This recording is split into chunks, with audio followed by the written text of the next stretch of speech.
Bien, bonjour. Dans cet exercice, on va s'intéresser à un câble coaxial et à une réflexion au sein de ce câble coaxial. Alors là, on a juste le trait du bas est simplement la ligne des abscisses. On a un très long câble coaxial qui irait au départ de moins l'infini à plus l'infini. Donc ça, c'est simplement les deux cylindres, si vous voulez, du câble coaxial qui sont représentés ici et là. Et sur ce très long câble coaxial qu'on excite, donc là vous avez ici une excitation en amont, un GBF qui est placé très loin en amont, et là ça continue indéfiniment en sortie. Et ce qu'on fait, c'est que sur ce très long câble coaxial, donc ce câble coaxial possède déjà une certaine impédance caractéristique, ZC, qui correspond pour un câble classique en France est de 50 ohms. Et ce qu'on fait, c'est que au niveau d'une certaine position, on ajoute en plus entre les deux condensateurs cylindriques, deux plaques cylindriques, on rajoute une impédance qui a la même valeur que l'impédance caractéristique. D'accord ? Donc on a bien tout le câble coaxial qui a, lui, son impédance caractéristique ZC qui donne le rapport entre l'onde de tension et l'onde de courant. Et en plus, en x égale 0, on rajoute en parallèle sur le dispositif une impédance dont la valeur est ZC. Donc à nouveau, typiquement, ici, on met une résistance de 50 ohms au niveau de l'abscisse x égale 0. Alors, forcément, sur une excitation, on va envoyer une onde de tension et une onde de courant au sein du câble. Et vu qu'ici, vous avez un obstacle qui se présente, vous allez forcément avoir un phénomène de réflexion et un phénomène de transmission. Donc, dans la partie des x négatifs, l'onde de courant ainsi que l'onde de tension seront la superposition d'une onde incidente et d'une onde réfléchie. C'est pour ça qu'on vous donne dans l'énoncé les expressions des ondes. Donc pour l'onde de courant, eh bien, on a deux termes. Ce premier terme représente une onde qui se propage dans le sens des x croissants, c'est l'onde incidente qui est ici en vert. Donc je peux reprendre peut-être un peu plus précisément en mettant les bonnes couleurs. J'ai donc ici une onde incidente, donc onde incidente, on peut donner toutes ces caractéristiques, d'accord ? C'est une onde, c'est l'onde incidente qui est progressive en ωt moins kx, progressive dans le sens des x croissants et qui est également harmonique. Parce que la pulsation qui apparaît, c'est oméga. On a mis un GBF en entrée qui excite de façon sinusoïdale le système. Pour cette onde incidente progressive dans le sens des x croissants harmoniques, je sais que la relation entre l'onde de tension et l'onde de courant est donnée par l'impédance caractéristique du câble. Donc je sais que l'onde de courant associée à cette onde progressive dans le sens des x croissants sera simplement l'amplitude de l'onde de tension sera ZC, l'amplitude de l'onde de courant, donc ZC I1 bar. On a de plus une onde réfléchie qui est générée par la présence de l'obstacle en zéro. Donc j'ai ici une onde réfléchie d'amplitude inconnue, toujours à la même pulsation, toujours avec le même vecteur K, parce que pour une onde progressive harmonique au sein d'un câble coaxial, on sait que la relation entre K et oméga, c'est K égale oméga sur C. Donc vu que le câble ne change pas, on a toujours la même célérité et donc le même vecteur K pour l'onde retour. Et simplement, attention ici qu'on a un plus, d'accord, qui symbolise le fait qu'on a l'onde réfléchie. Et donc il faut faire attention que pour cette onde réfléchie, l'onde de tension associée à l'onde réfléchie, à cause du changement de signe ici, quand on calcule l'impédance caractéristique grâce aux lois des nœuds et lois des mailles, on montre que la relation entre l'onde de tension et l'onde de courant pour une onde allant dans les x décroissant, le rapport n'est pas ZC, mais c'est moins ZC. Donc c'est pour ça qu'ici, pour l'onde retour, voilà. Si vous voyez, autrement, ça serait plus moins ZC. Bien comprendre qu'ici, que le moins qui est là, c'est en fait le fait qu'on ait un plus moins ZC I2 bar EJ oméga t plus kx. C'est bien deux ondes qui se superposent, mais simplement l'onde retour a un coefficient d'amplitude qui est moins ZC I2 bar. Donc voilà pour l'onde de tension et l'onde de courant définie comme la superposition d'une onde progressive dans le sens des x croissants et d'une onde progressive dans le sens des x décroissants. A priori, les amplitudes I1 bar et I2 bar sont pour l'instant quelconques, d'accord, sans rapport pour l'instant. L'objectif, c'est justement de déterminer ce rapport dans une première question. Savoir, du fait de la présence de l'obstacle, quelle va être la proportion d'ondes réfléchies. Alors, la première question qu'on vous pose, c'est montrer que cette onde, elle voit en x égale 0 une impédance équivalente qui vaut ZC sur 2. Donc on veut montrer que l'onde, cette onde qui est ici, d'accord, l'onde qui est là, on veut montrer qu'elle ressent en x égale 0 l'impédance ZC sur 2. Alors bien noter que toutes ces formules-là, d'accord, je peux l'écrire ici, elles sont valables uniquement quel que soit x dans les valeurs négatives. Il faut faire attention que les formules qui sont là, vous ne pouvez les appliquer que pour les x négatifs. Alors déjà, la question qu'on peut se poser, c'est qu'est-ce que ça signifie voir en x égale 0 une impédance ZC sur 2? Eh bien, l'impédance, c'est bien le rapport entre la tension et le courant. Donc simplement, j'exprime la tension, alors cette onde qui arrive n'est valable que jusqu'en 0-, donc j'exprime l'onde de tension en 0-, quel que soit t. Je veux donc que quel que soit t, l'onde de tension en 0- et l'onde de courant en 0- soit proportionnelle avec un coefficient Z0, et je veux que ce coefficient Z0, il va être ZC sur 2. Donc c'est ce que je veux essayer de montrer. Donc, à démontrer, pour l'instant c'est pas prouvé, mais à prouver. Donc l'idée c'est de déterminer la relation entre l'onde de tension et l'onde de courant en ce point particulier, et de montrer que le rapport vaut ZC sur 2. Ainsi on pourra bien dire que l'onde, tout se passe pour l'onde comme si, en ce point-là, finalement, le câble représentait une impédance ZC sur 2. Alors, il ne faut pas être surpris que le rapport n'est plus ZC, parce que si chacun des termes des ondes de tension et de courant sont des ondes progressives harmoniques, la superposition des deux ne l'est pas, donc il n'y a aucune raison a priori que V bar sur I bar, le rapport soit égal à ZC. Ça, ce n'est pas du tout évident, d'accord, parce que l'onde résultante n'est pas une onde progressive harmonique.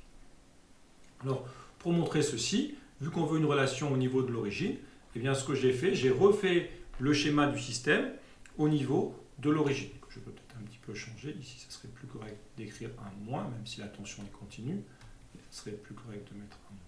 Et donc, ce que je fais, au niveau de x égale 0, donc là, bien noter que je suis au niveau du x égale 0, je dis qu'il y a une certaine onde de courant qui arrive, qui est bien la superposition des ondes 1 et 2.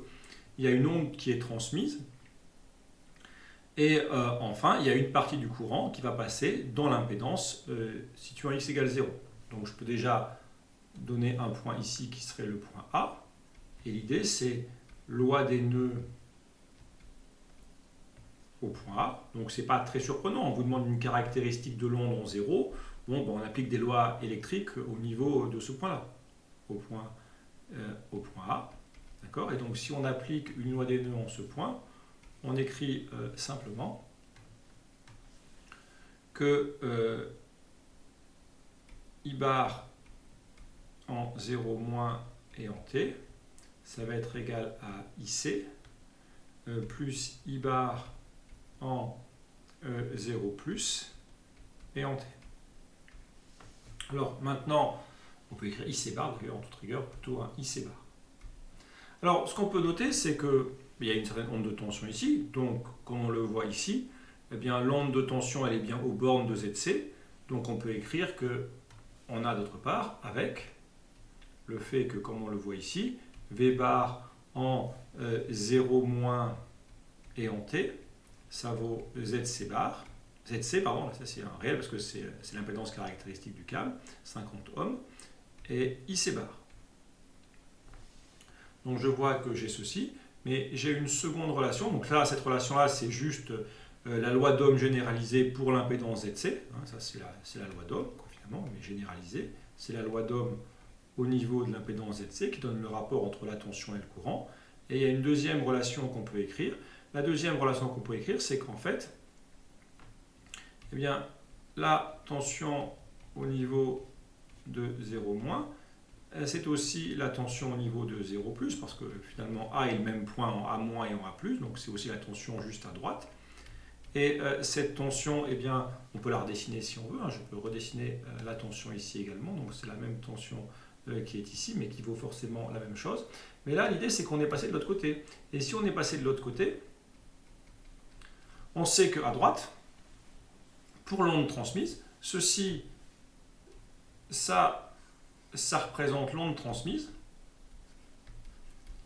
Et dans le cas de figure qui est ici, cette onde transmise, on sait que c'est une onde progressive, harmonique, dans les x croissants.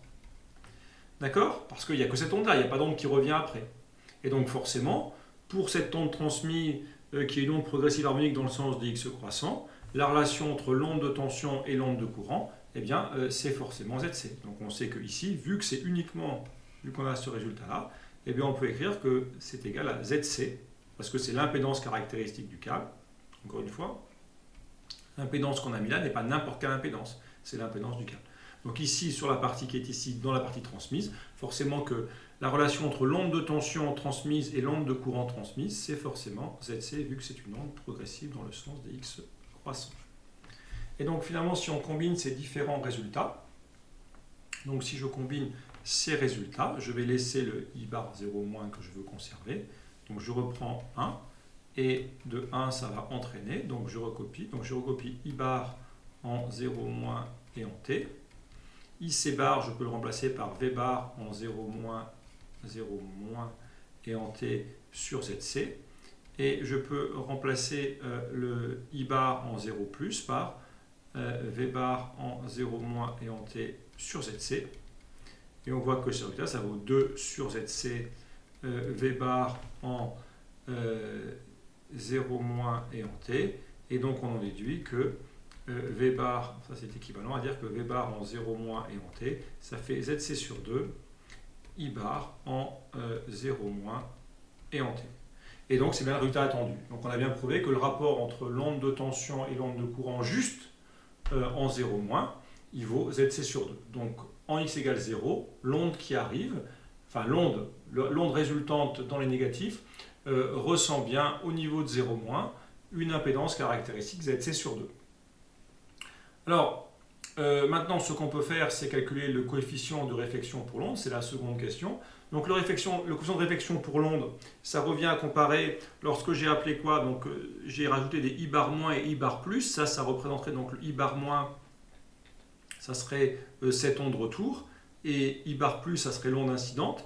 Et le coefficient de réflexion, ben, c'est bien sûr le rapport entre l'onde réfléchie sur l'onde incidente. Simplement, lorsqu'on applique le résultat en 0, on voit que ça va faire, moi je peux écrire tout entièrement, mais ça c'est quel que soit t, je peux tout écrire dans quel que soit t. Si j'écris ce résultat quel que soit t, eh bien je constate que ça fait I2 bar exponentielle j oméga t, bien sûr exponentielle plus jkx, mais on calcule en 0, et divisé par exponentielle j oméga t moins jkx, mais on calcule en 0.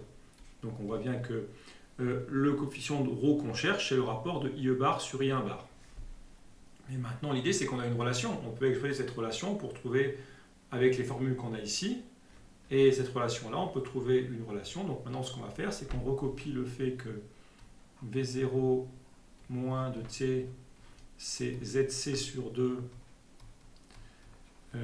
I0 bar 0 moins de t.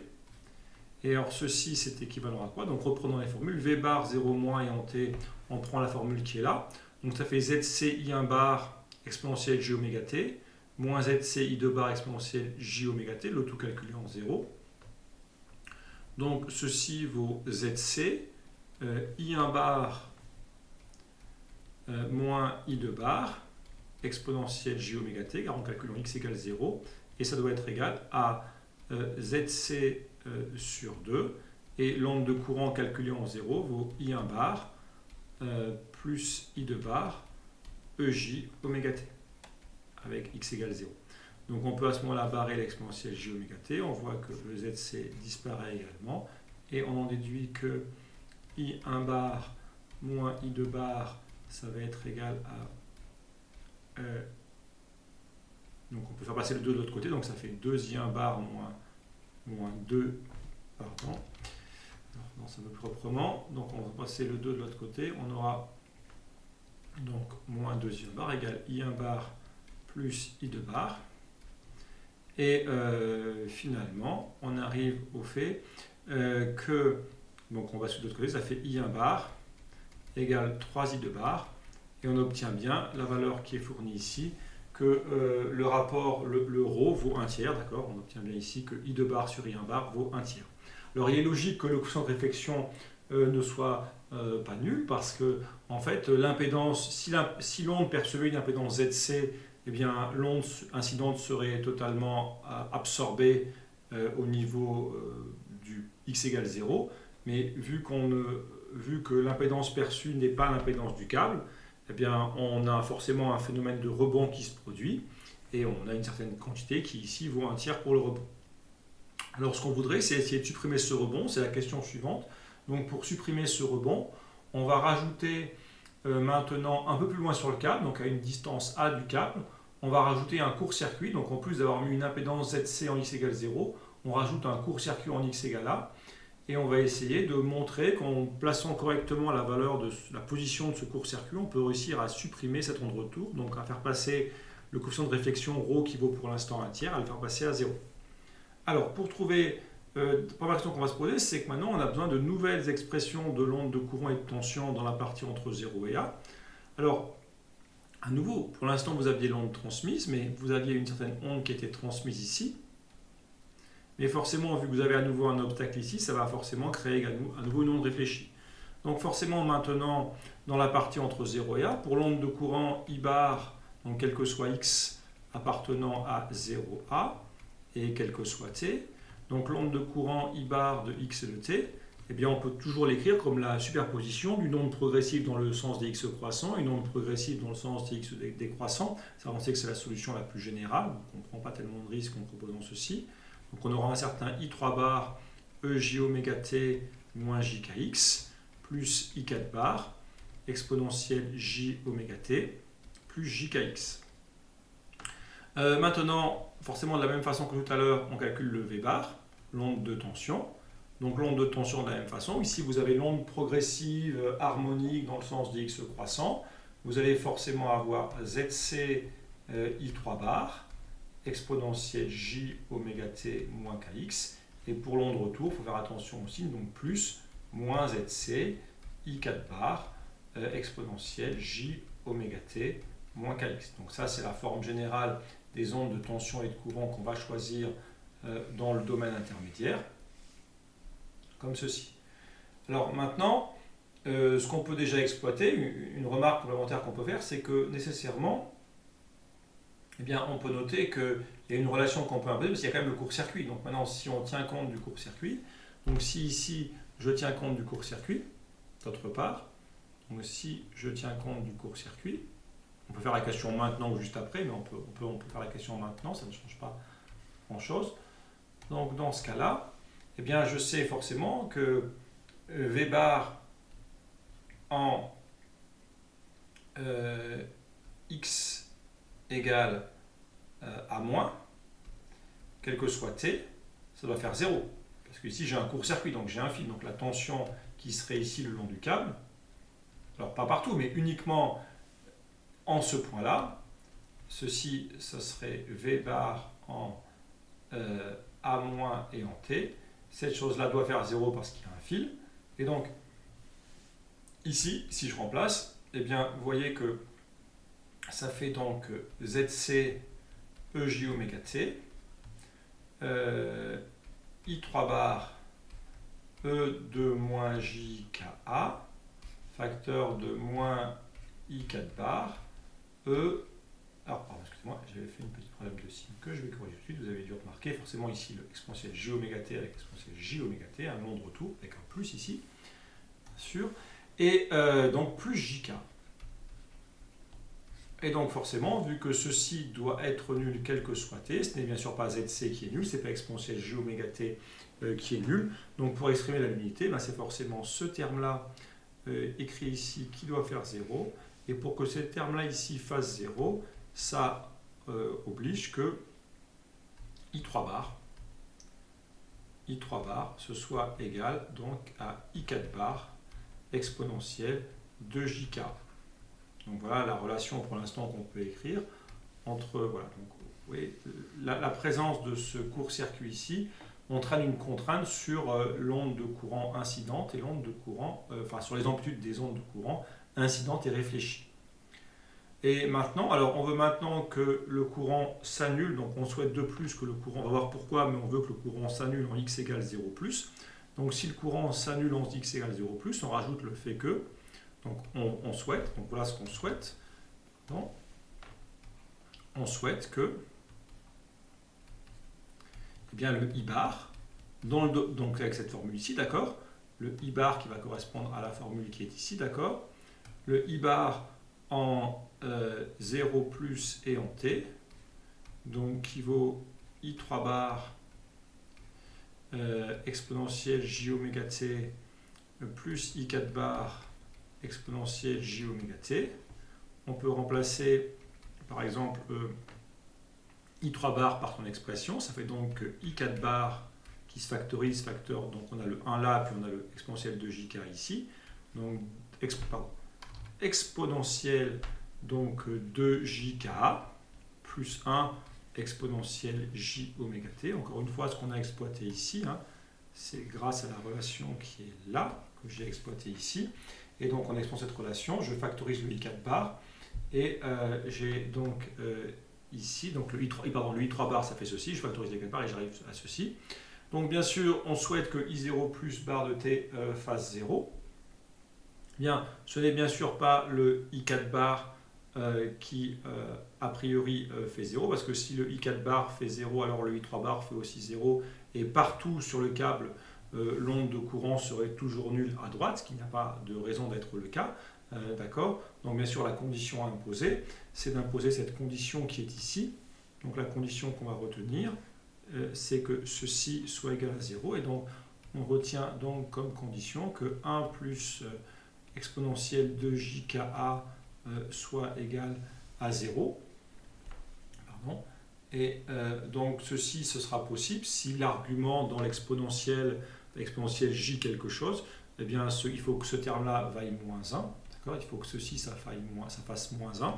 Et pour que ça fasse moins 1, eh bien, il faut que vous ayez par exemple exponentielle jpi, exponentielle j3pi. Donc plus généralement, il faut, ça c'est équivalent à dire que le 2ka, ce soit égal à pi,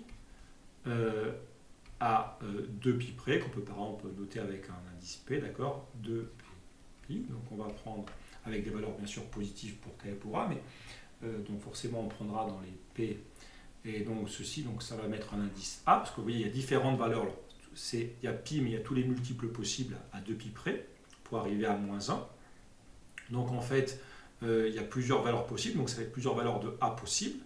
Et voilà ici, donc maintenant, je sais que pour une onde progressive harmonique, je peux remplacer le K par 2pi sur lambda, AP égale pi plus 2 fois P fois pi. Et simplement, on peut simplifier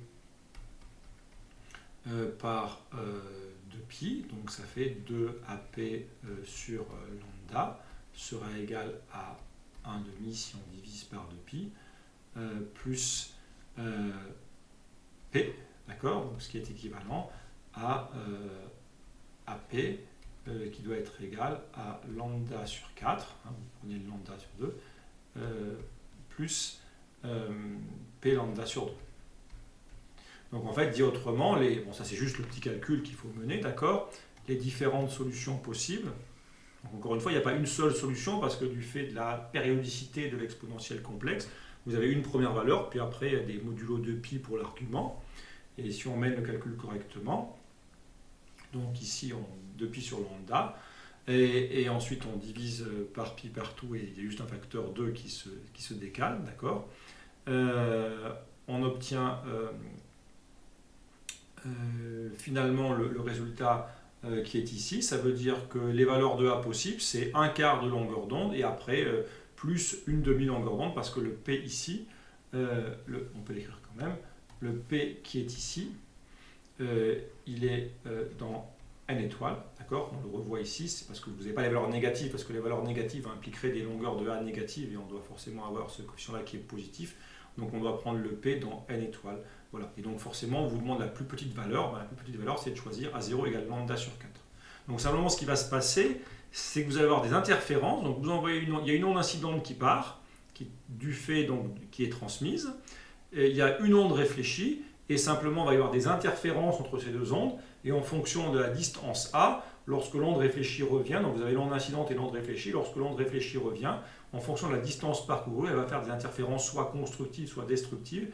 Et si la valeur de A est correctement choisie en fonction de la longueur d'onde, eh bien vous pouvez avoir l'annulation du courant, c'est-à-dire une interférence destructive en x égale 0+. Attention que l'onde de courant n'est pas partout nulle, l'onde de courant sera nulle en 0+. Mais elle n'est pas partout nulle, à condition que vous ayez les valeurs de A qui sont ici, donc en particulier la valeur lambda sur 4.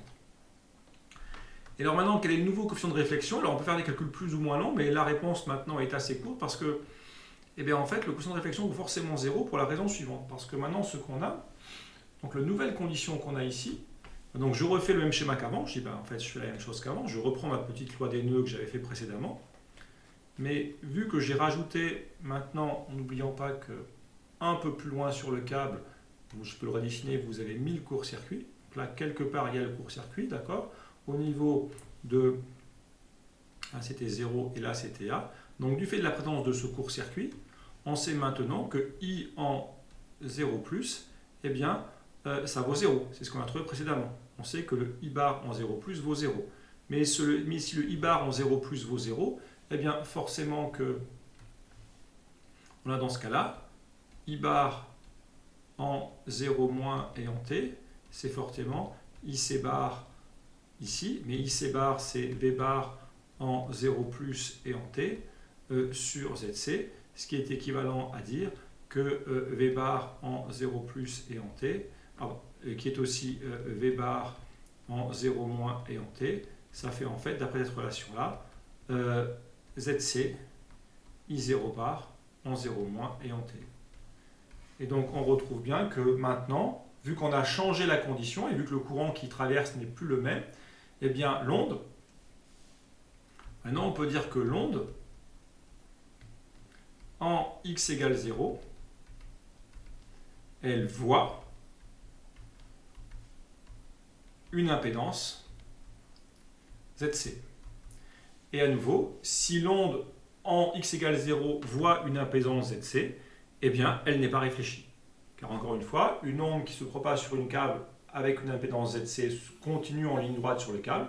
Et ici, vu qu'elle voit en impédance terminale en x égale 0- une impédance ZC, eh bien, elle n'est pas réfléchie. Donc forcément, il y a adaptation d'impédance et il y a absence de réflexion. Voilà, ça suffit à conclure. Alors, si vous n'êtes pas tout à fait convaincu, on peut faire les calculs, on peut reprendre les relations en appliquant les formules. Donc ça suffit pour conclure, mais on peut faire, donc ça c'est par le raisonnement, je dirais. Mais si on le souhaite, on peut reprendre par le calcul, si on préfère.